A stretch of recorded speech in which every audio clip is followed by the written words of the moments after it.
Welcome back to another video. Today we are talking about how I would introduce Lord Slug. Now, Lord Slug is from the Lord Slug movie, where we get to see Goku in that full Super Saiyan form, which we really don't get to see again because it's a non-canon form. Now, also, Lord Slug is an Namekian and an intergalactic emperor, or I'll say an intergalactic emperor. That's kind of how I would describe him.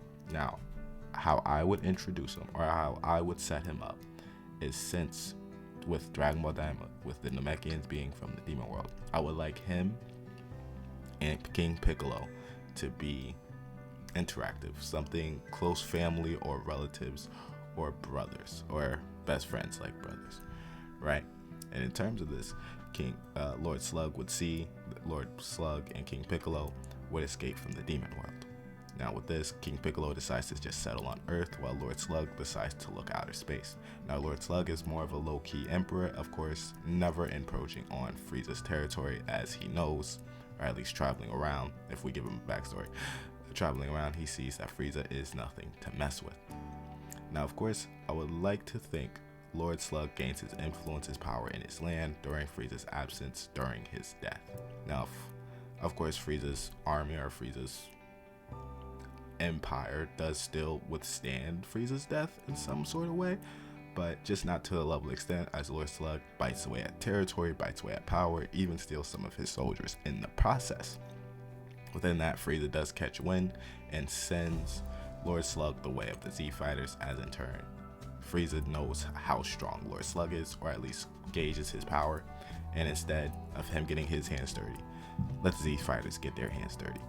Now, in terms of this introduction, I need Goku and Vegeta to go away.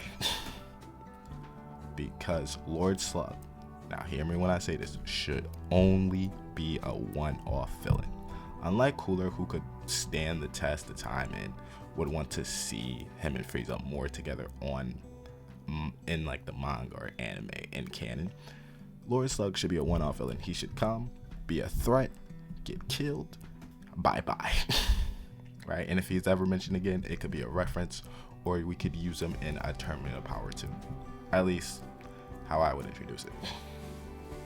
That is it. He should not be turned into a good guy, nor should he be turned into like an anti-hero or anti-villain. In no aspects. Comes, conquers, kills. That's it. In terms of that, he does send Lord Slug on the Z Fighters' way, sending Lord Slug to Earth. Now he knows about Earth since King Piccolo, his best friend or brother, says he wants to settle and wants to conquer Earth, just leaving the territory for himself. Now Lord Slug sees that Earth is not conquered by King Piccolo and wonders what had happened, but it's been a long time since he's seen his old friend. In turn, he encounters Piccolo. This is a Piccolo and Gohan villain, not Goku and Vegeta's. Please, no. He encounters Piccolo. He says, "Oh, you look like my old friend King Piccolo." Of course, Piccolo does know about his father or his previous incarnation. He says, yeah, he's been dead for a long time. Of course, this enrages Lord Slug.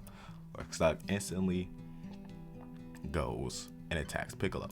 Now, this is in a fit of rage, but then he screams out, "I will conquer this planet," in his memory, like he was supposed to. Upon hearing this, Lord Slug sends out his army and continues to attack Piccolo. Now, with that, the Z Fighters come crawling, at least anyone who's near, just not Goku and Vegeta. Anyone who's near comes crawling to fight the army of Lord Slug, that hopefully they don't take over Earth. It's always Earth. Take over Earth.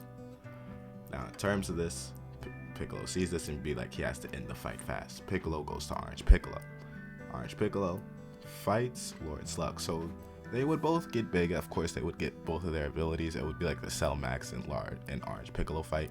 But instead, it'd be Lord Slug in his big form and Orange Piccolo in his big form. Now, Orange Piccolo deals blows to Lord Slug. Now, Lord Slug is still in base. He has the ability to transform, but he's gauging his opponent's strength. Of course, Gohan is not there yet. Gauges his strength. Now, upon seeing this, Lord Slug laughs. He's like, is that enough? Now, and at least in this scenario or this introduction, Lord Slug has the ability to transform. Lord Slug transforms into Blue Piccolo, or transform into the blue Namekian. You know, the ones you'll see on Google all the time. Blue Namekian. He says you can only obtain this form if you are raised in the most harshest environments in the demon world. I don't know which one demon world, but in the demon world. Now, in the demon world, you obtain this blue form from hard work, precious climates, and just basically you did it. So he'll say you are always a step below me and a step below my old friend. Within that, he goes to work on Piccolo. I mean, thrashes that man. Thrashes that man. Upon this, of course, Gohan rushes to the scene. Now, when Gohan rushes to the scene, he sees Piccolo defeated. Now, this enrages Gohan. Gohan immediately goes beast because we know Gohan doesn't like to fight, so he'll try to end the fight as fast as he can if he doesn't get cocky. But other than that, Gohan tries to end the fight as he can. Now, Gohan and Lord Slug throw hands. They're on equal footing. That he, ha, inshallah kind of nonsense. You know what I'm talking about? And within this fight, of course, Lord Slug sees he's about to be beaten. Within that, you see Gohan charge up for his Kamehameha. Of course, with Piccolo on the back saying, "I'll use my last remaining strength for a special beam cannon," just in case his Kamehameha is deflected or misses, because he had to outwill. He was dueling with Lord Slug in this instance, and he may be as tired as Piccolo. Then that, Gohan uses his Kamehameha, misses automatically. I mean, wasn't even close, but destroys their ship. So Lord Slug's army is trapped here and leaving the remaining scraps for the rest of the Z fighters. So you'll see Krillin, Roshi, Goten, Trunks.